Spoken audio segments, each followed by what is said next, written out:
Hey mom, the story of Chiang Mai is written not only in temples and chronicles, but also in its currency. And at the Treasury Museum today, it became clear to me that the journey of money here is inseparable from the journey of the kingdom itself. From Lana's early days to the Chiang Mai we know today, it began simply with shells.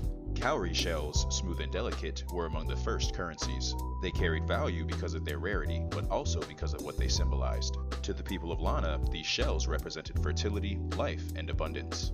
Wealth not as numbers or figures, but as a tangible connection to the natural world. In these early exchanges, economy and spirituality were not separate. The medium of trade was also a reflection of belief.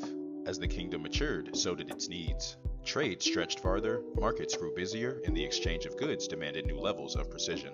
This gave rise to the Ta Chu system, an ancient method of weighing used throughout Burma and Lana. With it came a new way of seeing value, not just in symbolic tokens, but in measured quantities. This was more than a technical development. It marked a cultural shift. Lana was no longer an isolated kingdom trading within its borders. It was part of a larger regional network bound together by systems of measure that ensured fairness, trust, and consistency. But perhaps the most distinct expression of Lana's identity came with tak money. Forged from silver and other metals, these rounded, bulb-like ingots were uniquely local. They were not anonymous lumps of metal. They were carefully shaped and stamped, imbued with artistry and meaning. Silver itself held deep cultural significance, believed to carry protective powers and auspicious qualities. To hold a tak was to hold both wealth and blessing, an object that was as spiritual as it was economic. Unlike cowries, which tied value to nature, or weights, which tied value to measure, tak money tied value to craft, symbolism, and identity. Over time, as the Lana kingdom transitioned into Chiang Mai and came under new influences, currency evolved again. Coins became flatter, more intricate, easier to carry and exchange. Banknotes emerged, with images carefully chosen to represent rulers, symbols of power, and cultural pride.